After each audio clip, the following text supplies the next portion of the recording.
Welcome to What Self-Care Looks Like. I'm your host, Brittany Elliott. It may be hard to hear, but self-care is not spa days, a weekend getaway, or brunch with your bestie. True self-care is the practice of protecting your well-being and happiness, and it lives within your daily routine. I'm a self-care and mom life coach here to help you prioritize your needs and practice self-care in a meaningful way so you can reclaim joy in your motherhood experience. Let's get back to you. All right, y'all. Welcome back to What Self-Care Looks Like. I'm Brittany Elliott. I am your self-care mom life coach here to help you prioritize your needs and practice self-care in a meaningful way so that you can reclaim joy in your motherhood experience. And today we have a great guest, a really big deal, Dr. Darla Bishop. Welcome to the show. Thank you for having me. Oh, it's such a pleasure. And today we're going to be talking about finances. And I will say to you and our listeners, I don't talk about financial wellness all that much. It's definitely an important pillar, but we don't build on that first with self-care because there are so many attachments to money. And I know we'll talk about it today, emotional ones and things like that. So I think that's a good approach to get all that tackled and then talk about finances. However, we can do both. And I'm in my financial wellness season. And so I'm just bringing it to our listeners. So I'm going to read Dr. Bishop's bio and then we're going to jump into it. So are you good with hearing all the great things about yourself? Yes, I'm going to listen and be reminded that I am a big deal. Because when you said that, I did was like, but am I? And like, yes, I am a big deal. You're a huge deal. So let's all listen to how big of a deal you are. Dr. Darla Bishop, affectionately known as the FinanSis, is the founder of FinanSis LLC, a boutique consulting firm based in Lansing, Michigan, and the author of How to Afford Everything. Motivated by her own challenging childhood in Detroit, Dr. Bishop's unique gift lies in her ability to motivate individuals to transcend limiting beliefs about wealth and cultivate a positive financial mindset. I love that. She firmly believes that empowering individuals with financial knowledge is pivotal in creating prosperous and resilient communities. With her down-to-earth and engaging approach to money matters, Dr. Bishop's guidance on saving and budgeting has been transformative for countless individuals and families. Her practical advice has empowered them to take charge of their financial well-being, granting them the freedom to live life on their own terms. Outside of her work as a speaker and financial coach, which I don't know how you have time outside of this, and momming and stuff, Dr. Bishop is also a professor of health policy at George Washington University, a director at AmeriHealth Caritas DC, and manages a portfolio of family-owned rental properties. Big deal. Yeah, and for the people who are like, how does she do all that? Well, I don't sleep well, so I just take advantage of that. I mean, Real talk. did you? So we're going to talk about a couple of things today because I was up reading this. There she is. There goes my baby. Ooh, girl, look at you. Sorry. Yes, Mm-hmm. How to Afford Everything. I did the exact thing you say not to do in the book. I was up doing this at night before bed. So I was dreaming about money things and I woke up with money things on my brain. But, it's in a good season. But did you know, this is like really not a financial question first, but all these things, and you listen to your bio, you know the work that you've done to get here. Did you know, like, is this the dream that you dreamt? It's bigger. And so it's one of those things where I just wanted the book out. On my own journey to figure out money, I read more than 100 books. I think the last I counted, I think I'm up to like 140 by now on money and career and mindset.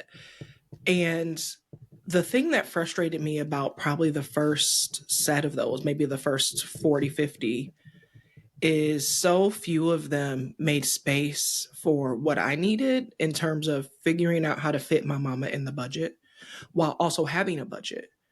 And so many of them also kind of talk to me bad, like where they would be like, good thing you're reading this book because you made bad decisions and it's time for you to figure that out. And I'm like, hold up, hold up, hold up, hold up, hold up.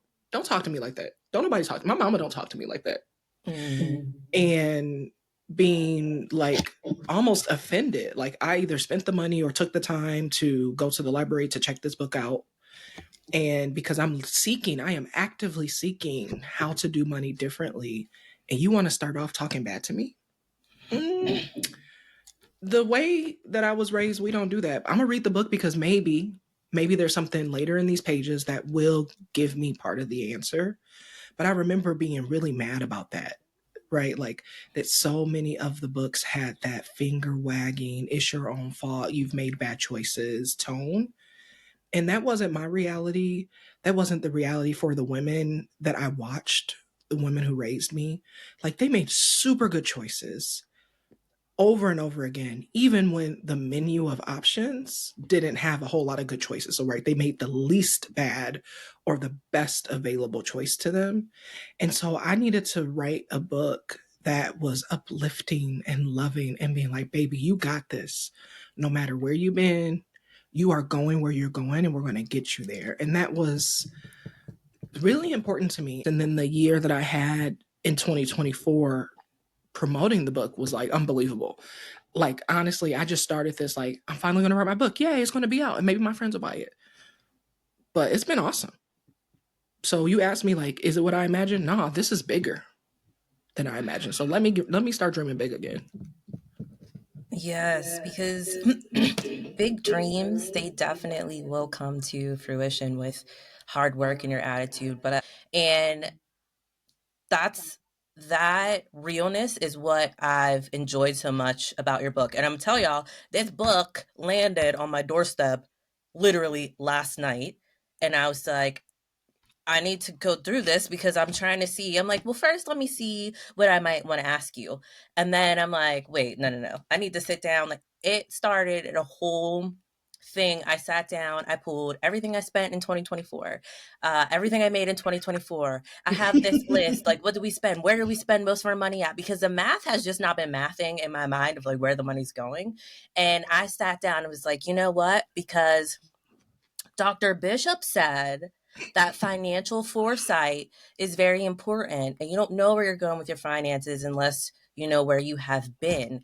And that piece, to your point about not being reflected in those other personal finance books, that's what got me because it seemed like everyone was saying you have to have an emergency fund because you might lose your job. And he's like, well, why do I want to be saving for this depressing Right. doom? And you're just like, no, no, no, no. You need to just be setting your money aside for future spending. So, can we talk about financial foresight? Ooh, okay. So my favorite thing to say, and people probably sick of hearing it, and I don't care, because maybe if you hear it enough, you will accept it and take it in, is one of the unsung heroes of money management is your calendar, right? Like if you can look ahead and see, oh, wait, we got 3 kids' birthday parties this month. That means the next time you're on your grocery trip, you're going to check the clearance aisle, you're going to check the sales paper, and you're going to get that baby a gift for $10 or $15 instead of what we often do on our way to the party running late. Let your kid pick out the gift for their friend. It costs $30 plus you add a 5 for the bag and the tissue paper because you late, so you got to bring the gift that looks nice. And so you spend $40 on a gift for a baby that if you had just been able to plan ahead and have some foresight because you looked at your calendar, could have been a half or a third. Like who has a birthday coming up? Which trips are you taking? What things always throw your budget off? Like, your husband is traveling, so you ain't cooking. You ain't cooking. And so put it in the budget, set some money aside to have extra takeout or to take the kids out to eat that week, right? Like if you not only look ahead to see what's coming up in your life, then it won't catch you by surprise as much. And if you look back, you'll see what things caught you by surprise 2 months ago, 3 months ago, because it's not the bills, it's not the utilities, it's not the rent, the mortgage, it's not the car payments that mess people's budgets up. What mess people's budgets up are these things that are irregularly regular. And what I mean by that is they come up on a cycle, they repeat, but the cycle is protracted. Like it comes up a year. At once a year, we have a month where we just got everything happening. Everybody's got a birthday, we have travel, and it's the end of the school year, and the school want me to dress this baby up and send snacks 3 times. And it's that 1 month that's crazy. And somehow we forget that it's crazy every year, even though it's crazy every year. And so take a look ahead at what's happening for the next 2, 3 months of your life and line the money up so that it doesn't catch you by surprise. The thing that people, the parents, I'm always like the way when I talk to moms especially, and I'm like, okay, school break is coming up. Do you have enough money in your grocery budget? And they're like, right, the kids are going to be home for 2 weeks. My grocery bill is going to be high. Right. And like every year we had the same school break, but somehow they forgot, oh, right, my grocery bill is going to be high for 2 weeks. And that's what happens with not even just little things like that, but like you said, with birthdays. It's like everybody has a time in the year where there's more birthdays. And it's like Christmas comes around, if you're somebody who celebrate, it comes around every year. And for some reason, we're like, oh my God, we got to spend all this money. And I love how you're just saying, let's forecast it for the future. Look ahead, look back and look ahead and see what decisions can I make today financially, even for my future self, knowing that this is coming, instead of always being like behind and trying to use gap funding, whether it's credit cards or taking from your savings that you didn't want to do, those type of things. And I feel that with money and even thinking about finances, it's changed a lot since having my daughter. Like since becoming a mom, just how I think about money has changed. I'm not saying that it's gotten better or worse. It just feels so different because the lack of money now seems way more as a like way more of a problem, being that what's going on here, being that if I don't have money I can't take care of my child, whereas before it was just me, or even if it's just me and my husband, I'm like, well, whatever, we'll figure it out, we'll just couch it up if we needed to. So can you talk about how when our little broke besties come into the room now, money just feels different? Does, and part of it is as a grown up, you, whether you're good, bad, or really bad at it, we do have a little bit more ability to put things off, right? Like, okay, I can't do that right now. We need to push that off. I'm not going to get the car fixed quite yet. I'm not going to upgrade that thing quite yet. I'm not going to replace that quite yet, because as adults we can work around things, but when you have kids in the picture, you can't put off when they have a growth spurt unexpectedly. Like the baby has to have clothes that fit, right? When you have 3 cases of diapers in the cabinet, but those diapers don't fit anymore, you got to go buy the new diapers. If you have older kids and a sports fee is due on a certain date, or else they can't play that sport, and that sport is what keeps them balanced, which gets them excited about school, what is going to help them have a bright future because of the community they are a part of, the physical fitness, the discipline that it's helping build into their life, you got to pay that fee on time. And so kids come with way more deadlines that you won't skip. And if the money isn't flowing right, it creates a whole lot of stress around that, because for you, you can be like, okay, I'm going to push that appointment back 3 weeks. I'm going to do my own hair, or I'm going to pick the hairstyle that lasts a little longer so I don't have to spill that money. But with the kids, you don't always have the option to delay or pause or not do something, because if the kids need it, the kids need it. And when you become a parent, people don't tell you that. It's like a few things people don't tell you about parenting until you were like, hey, what about this? And like, oh yeah. Like, well, you couldn't say nothing about that. Well, you might not have become a parent. Okay, good point. It's like you got to wipe butts until like 6, 7. Like I didn't know I had to wipe butts until 6 or 7. I was like, okay, once they're out of diapers and they're potty trained, you help them a little bit. But no, you got to like really wipe butts until like 6 or 7, because their arms aren't big enough, their coordination's not good, they don't do a good job. Like you are wiping butts for 6 or 7 years, and that's for the one kid. Keep adding kids to that, and your time wiping butts just really expands. The other thing they don't tell you is like they tell you kids are expensive, but they don't tell you that they're expensive in time, but also in energy. And so the things that you used to be able to do to make it work, like, okay, I'm gonna go pick up some extra hours at work, or I'm gonna work a little overtime, or, I'm gonna switch jobs.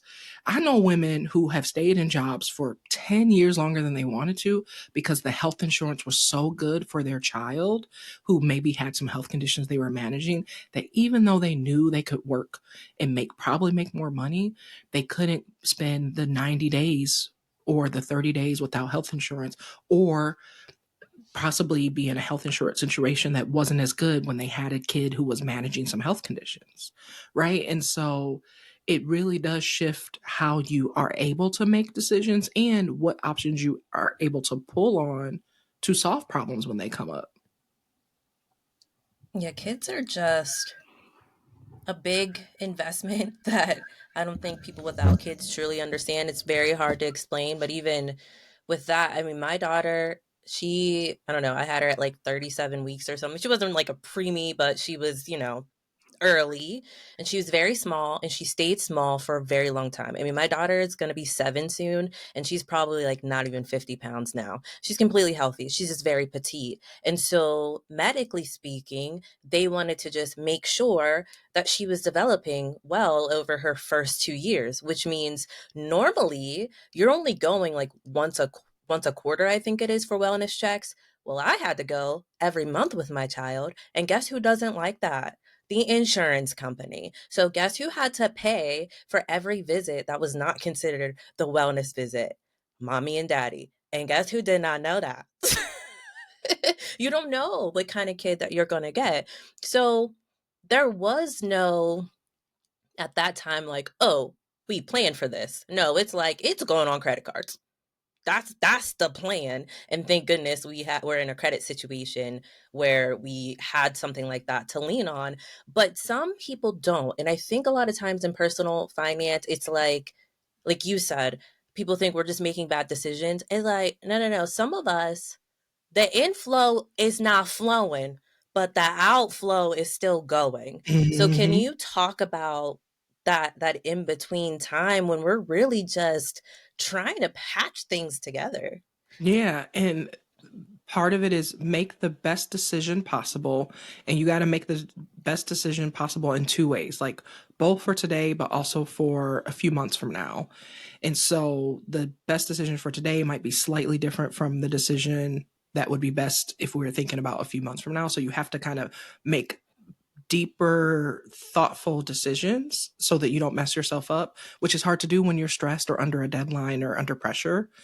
The other thing is you do have to, like, if you are listening to this and you're still in the early stages of parenting and you're like, well, what am I going to do about childcare and stuff, is hopefully you planted enough seeds where you have a little bit of money saved, you've taught yourself about finances so that you have some basics, so that if you just got to take a few years and make some not so awesome long-term decisions to survive.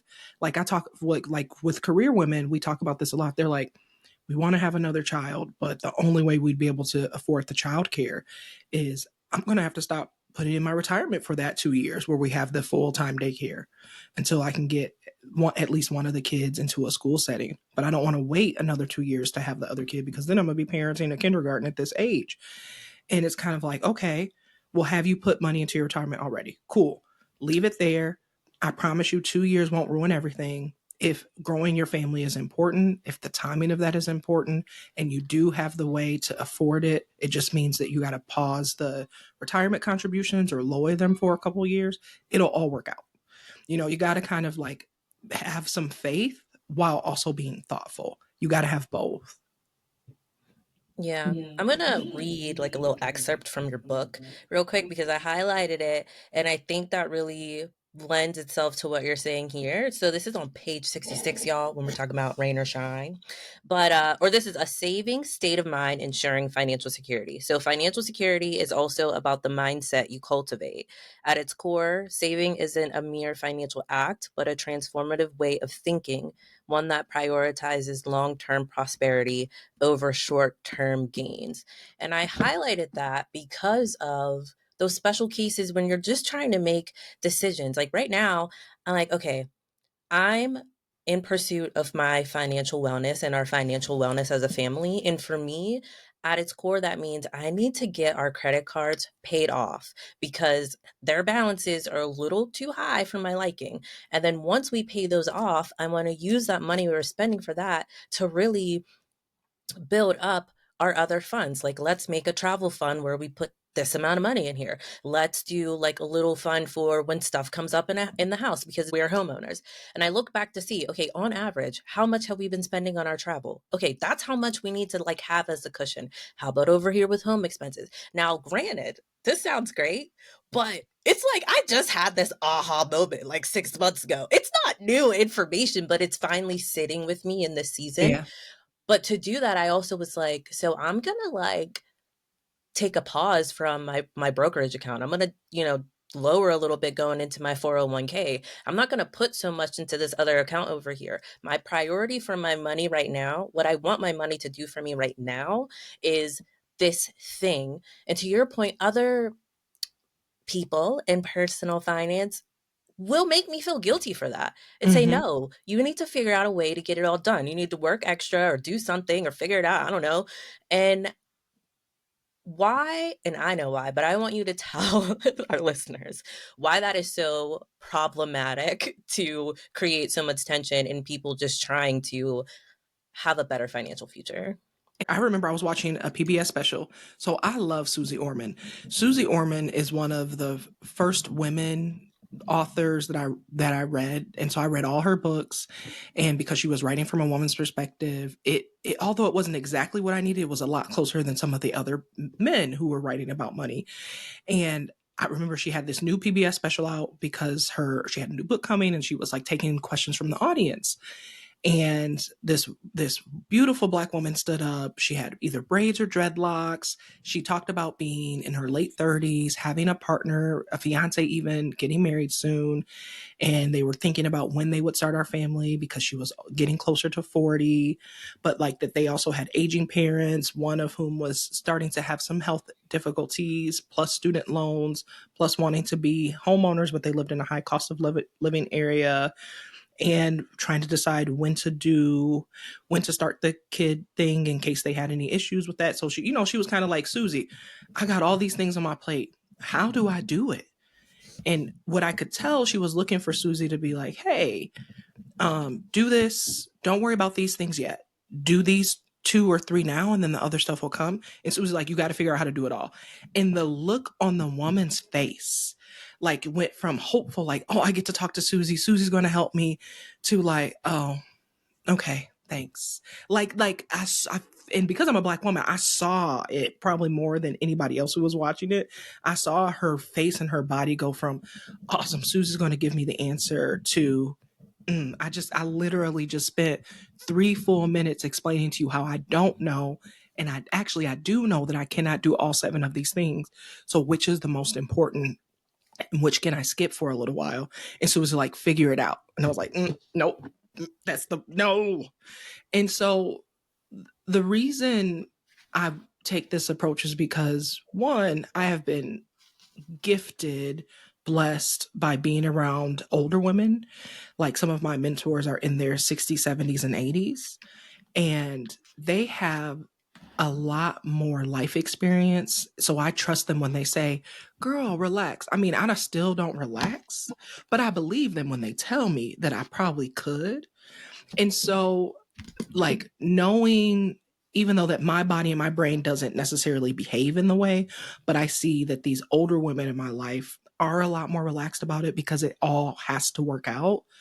I want to gift that to people in the same way that it's been gifted to me, because it is all going to work out. And we have to live and be comfortable today to a certain extent, because what's the point of grinding? What's the point of staying up late, getting up early, working a job you don't love, but because it pays the bills, you stay there a little bit longer, living in a certain neighborhood because the schools are good and you want that for your children, right? Like, what is the point of making all these hard choices for a potential future, if you're not enjoying some aspect of your life now? Because if you do that too long, your body's not going to take you to that future because it's not going to trust that all the stuff you're doing is going to get you there. So it's going to start shutting down. You're going to not do well. And so build some joy and some ease into your life right now, because life is both the longest thing you'll ever do, but also, baby, the shortest. Hey, it's Brittany here, your host of the show, and I'd like to invite you to grab your copy of my book, What Self-Care Looks Like. It's the roadmap for working moms who want to prioritize their self-care and rediscover the joy in their motherhood experience. It's a must-read for any mom who has felt lost, unseen, or unsure along her motherhood journey. Buy it today at www.whatselfcarelooks.like.com. That is so deep. It really is. And I think that that's what we're in the balance of, especially in a marriage, too, because we all have different beliefs around finances. We all have grown up differently with our finances. We all have different financial traumas. And so, from the perspective of marriage, so how do we manage, in our marriages, in our relationships, that discussion about finances and really get on the same page and find compromises with this and that? You got to talk through it a lot. Like it takes a lot of practice. It takes a lot of knowing where you stand, and to as much as you can knowing where your partner stands, so you can see where you're on the same page and where maybe you're in the same chapter but not the same page, so that you can find something that works for both of you, right? Like that's how you have to, like, and for the audio only listeners, I'm doing this thing with my hands where it's kind of like a flowing river that comes together and apart over time, right? Because that's how it will be, as long as you can figure out the points where you're closest, so that the bridge you have to build is shorter. That's what helps. And the way you do that is you have to explicitly talk about money. And I've been married for about 12, not quite 12 years, but I've been in a relationship with the person who's I'm married to for more than 20. And when we first started our relationship, I had a conversation with him very early on. I said, "Hey, just so you know, like money is my thing. It's a thing. I'm in therapy about it. I read a lot of books about it. I'm trying. Money is a thing that has caused me a lot of stuff, and so I'm trying to heal that before I leave college and grad school, so that like money isn't the thing that causes my stuff anymore." And he's like, "Okay." So when we were starting to live together, I was like, "I need to be the CFO of the house, because that's how I'm managing my money stuff, is I have to see it. I have to follow my plan. I have to keep my spreadsheets, right?" And he was like, "Okay, I'm okay with that, but you can't, like, I still need to know what's happening. So let's talk about it." And so we were on a cadence of, first it started, I think, as monthly money meetings. Cause like, hey, did the rent get paid? Did this money do this? What did we decide about that trip? How are we paying for this thing? And then once we were in our groove and we had a system that worked in terms of our banking, then we kind of moved to quarterly, and that worked for a long time. And then once we had kids, it ended up being like we got to like 6 months, just because we're busy. And like if we want a date night, as much as having date night, we scheduled it to be a money meeting. We're like, no, we just need to sit and have a drink and then like get back before the babysitter leaves. And so we were doing the money meetings like every 6 months. And then this year we had like one, in 2024, we had like one money meeting. And as we were doing our year end recap, we were like, ooh, that wasn't enough. We really need to get back on at least quarterly, because we have so many moving pieces just in this stage of life and parenting. But what also happened over time is, as how frequently we met changed, how those meetings kind of started changed. So we first started where we always started with the money, but now we actually start with our calendar. And this is an approach that I recommend for people now. It's like, think about your life. Like, yes, everything has a money consequence, a time consequence, an energy consequence.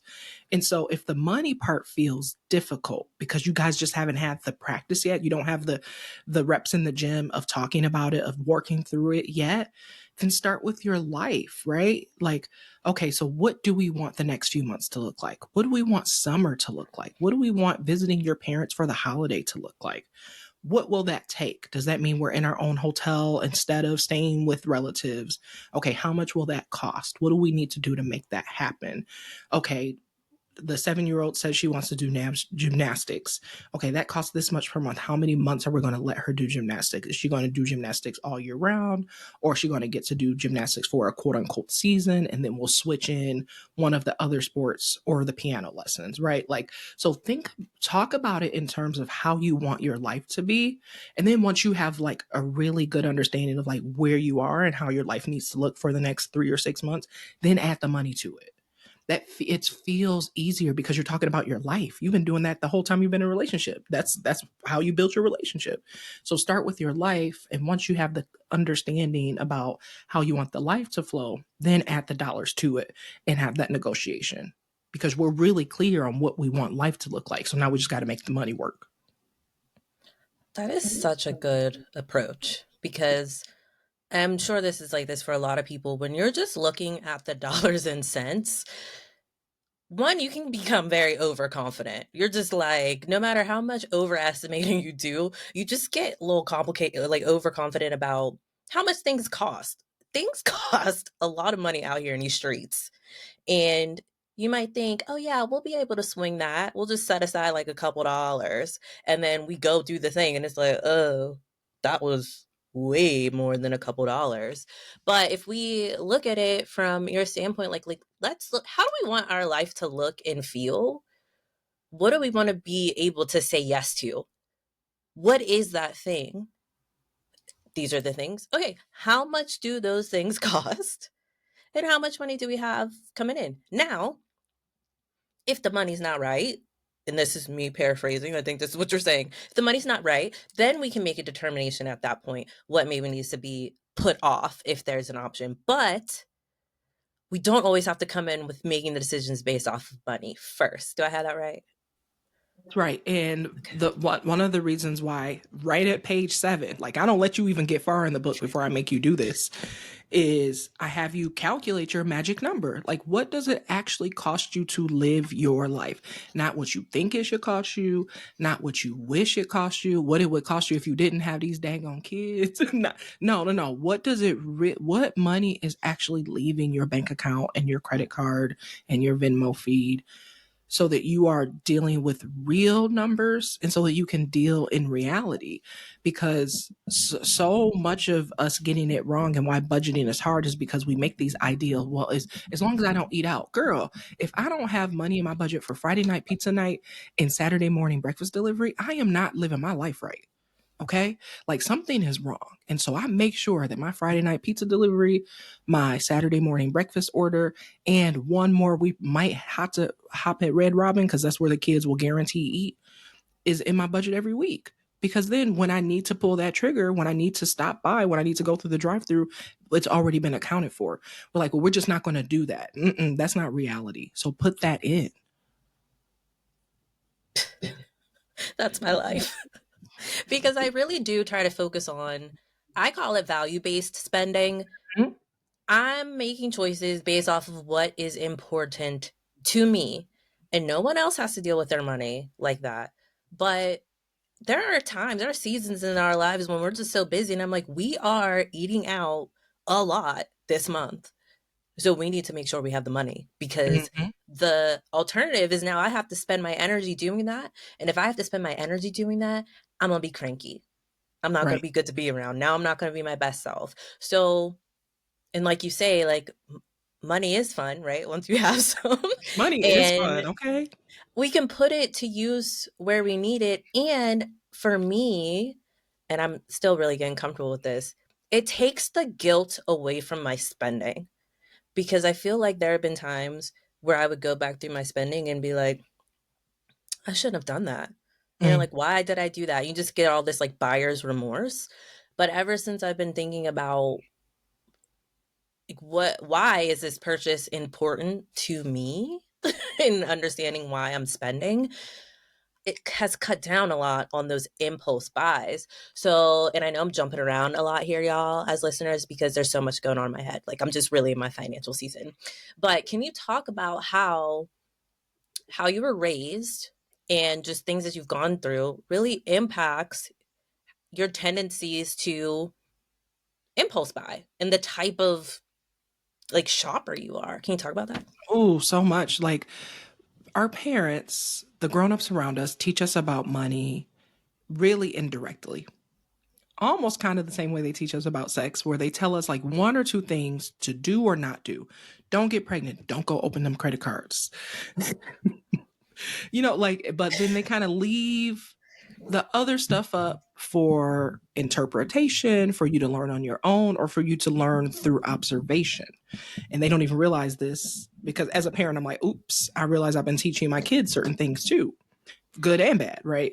And so what that means is that as a kid, I observed, I overheard, I listened, I heard how the adults around me talked about money. I saw how they used money. I saw what things they said and what things they did and when they matched and when they didn't. I saw what things they were willing to spend more money on and what things they were not. And that absolutely shaped how I thought about how I used money. And many of the people around me growing up, I grew up in Detroit, where many of the folks around me, not all of them, but worked in union jobs, whether they were union bus drivers or union factory workers. And so I actually grew up with a lot of people who had access to money all the time where they could go get that overtime. They could be like, oh, we something broke, we got to replace something. All right, fine. I'm gonna just go work a bunch of overtime, or we got to share. Um, what is it called? Profit sharing check. Oh, my profit sharing check is coming through. We'll take care of that thing. We'll get the kids braces. We'll buy new bikes, whatever. Like they kind of like always had money. And so they spent it. They like a lot of the people around me had really strong spending habits. Like they were good at spending money. But then when the auto industry started changing and the overtime wasn't as plentiful and the profit sharing checks weren't as good, their spending habits got them in trouble. And so I saw, like, oh, so it's okay to be this way or that way, but when the situation changes, you got to be able to adjust. Because if you're not able to adjust quick enough, then you'll get in trouble. And I think we all have all types of messages in our brain. Like, I bet if I said a couple of phrases, you've either heard them or said them, like, well, we got to steal from Peter to pay Paul. Or, well, we got to beg, borrow, and steal. Or, well, rich people, right? So we have all of these beliefs inside of our bodies and our brains that we probably have never actually thought deeply about why we have them and if they make sense for us. And one of the things that I am so thankful to my mom and her sisters who raised me is that they told me my life was going to be different, and they never made me feel bad or like that I should ever feel bad about that. They were like, look, baby, we work in a factory, we're bus drivers. You're going to college though. And so your life's going to be different. And so you need to learn everything you can about what it means to live that life because we can't teach you that. We have a good life how we're living, but we're sending you to college. So it's going to be different for you. And so they gave me permission really early on to reject things that maybe they did if they wouldn't what they were not going to work for me. And I don't know that they knew they were doing that, right? I think they just thought they wanted me to feel good wherever I ended up because they as the women who were raising me had a plan for me and they wanted me to feel good in that plan they made for me. But what it really did is it served as this really amazing permission to seek out knowledge and to, in some ways, reject the things that they taught me if they didn't make sense for my new life that they helped me get to. And so, if somebody on this who's listening today never got that kind of permission to explore the things that the people taught you and then to say thank you to the things that the people taught you and also goodbye to the things that people taught you that no longer serve you in your life in the way that you want to live in your vision, I give you that permission because they just might not have known that you needed it. Yeah. I think sometimes we just don't know what we don't know, and we don't understand the impact that our upbringing has had on us, and understanding that at some point everything is going to come back to money. We live in a capitalistic society. That is our currency. That's what we need to get things. It's not, if we're not out here bartering. So we have to figure out ways to get things done. And so finances always have to come up, even when you just go out and meet up with people and they're like, hey, you want to do this thing this weekend? You can't just always say yes. Some people are just in a space where they're like, I don't care. I'm not going to care about this money. You know what to do, but you're just like, I don't want to. I think it's important to understand the consequences of that. Can you Yeah. explain like what the consequences are of, you know, that you should do X with your money. You're not going to do it because you don't want to, and just understand the implications of that downstream. Yeah, it's one of those things where it's like you can live fancy free right now, but then when you do say, "Oh wait, it's time for me to pay attention to that," your work might be harder. Your work might be more arduous. It might take you a lot longer because you weren't paying attention because you were like, "Oh, it'll all work out," which is not necessarily a horrible thing to do. It's just like have the recognition that if you aren't being thoughtful now, that in 2 years when you are in a different place, maybe you are single right now, but you're going to meet a partner who has a certain financial situation and now you have to come together, that it just might take you a lot more effort if you're not paying attention to your money today. And that's okay if you're okay with that. The other piece of it too is like sometimes I think we don't remember or recognize, or maybe we just don't know that it isn't always an issue of yes or no. And this could be whether you're single, partnered, married, parenting, at any of those stages, that it doesn't always mean yes or no, that sometimes it's about the order in which we do things, right? So, like, okay, so now I'm going to make this decision, this choice, go this way, and then later we will do this. So, we are going to do both, just not at the same time. And that's why I put the thing that I trademark called the paycheck playbook in, because remembering that story I told you about the woman at the Susie Orman event, I remember having that feeling of, ooh, I'm a millennial, right? Like, and this was even before I had kids. I was like, I don't know what my parents' retirement situation is all the way. Like, I have a little bit of student debt. My husband has a lot of student debt. We are going to have some kids at some point. We probably will be homeowners. We need to be putting money into retirement. Like, how much is college going to cost when we ever have these kids? Like, remember being like, ooh, what do I do first? What do I do next? So I was like, okay, I'm going to make an order because Dave Ramsey offers an order. And that is so helpful to a lot of people, especially if they just don't know. But I don't think he gets the order right, especially for people like me who it was not in my reality to be like, I'm not helping my mama. It was not something I was going to do. I had lived lots of periods of life where we only had rice and beans or noodles to eat. So I wasn't going to actively put myself through that to pay off some credit cards. Nah, boo. No, I'm going to have some spinach. Yes, I'm going to buy the arugula because you know what? I like the way arugula tastes. And frankly, it lasts better than romaine lettuce anyway. Right? Like it was one of those things where I was like, okay, his order was a really good way to start when I didn't have anything. But I need to give people who are managing multiple things and got other people in the budget or have debt in the budget, because that was the only way to go to school. That was the only way to get a reliable car so they could go to work. That we put it in an order that makes sense for the folks who are more like me and are not going to be like, I'm going to drive a hoopty for 6 years, because it turns out I drove a hoopty my entire life and it caused a lot of problems. Yeah. And that really is just like, what is valuable to you? Why is it important? And I love your quiz on 26 and 27. I'm an emotional spender. And so my spending is often influenced by my emotions. And you might make impulsive purchases, but are somewhat aware of the consequences.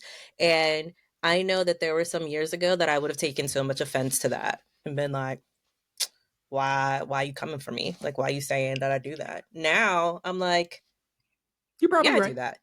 Yeah, it's like I do that. And because I know I do that, I'm going to be mindful of that and make decisions accordingly based on that. I'm going to decide, do I like this thing? Do I want to have multiple cars and this size house and all that stuff? And understand what the implications of that are. If I want this thing, I can't also have that thing all the time. And so I love how you're saying, like, just think about the order that's important to you.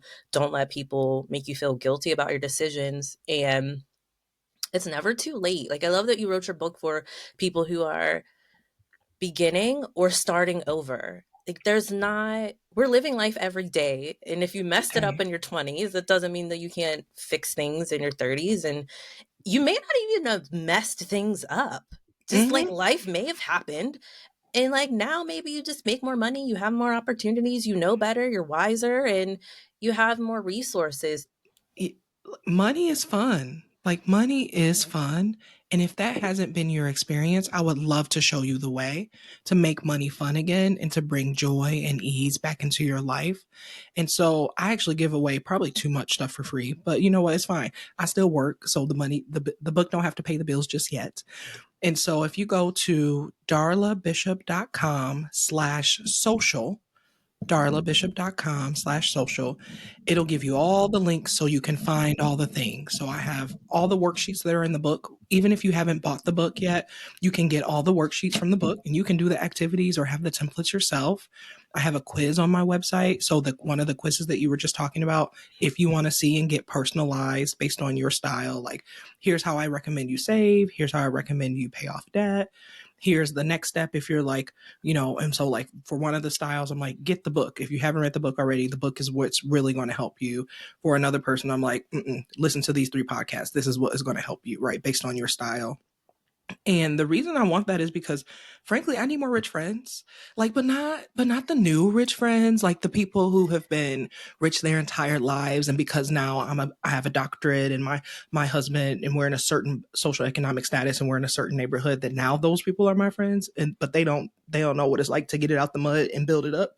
Like, I want the people who I came up with or who are like the people I came up with to be my rich friends. So we can like laugh in like, ha ha ha, we have put poverty behind us while we're sitting on a beach.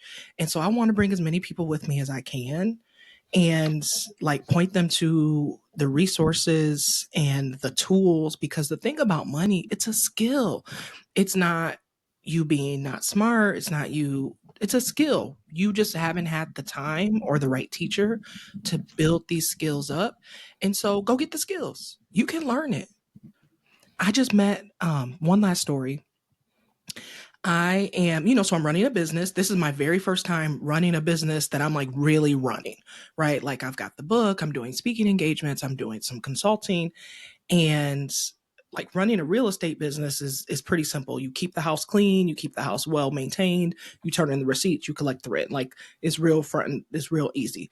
But running a business like this, where I'm putting myself out there as the product, putting my information and my teaching out as the product, plus all the tools I need so that people can find me and have something to look at on a website, like, it's completely different. So I got a coaching call with a financial expert, a business financial expert, because I want to make sure that my books are organized well, that I have things that make sense. If she sees anything, because she looks at business finances all the time, that seems out of the ordinary or strange.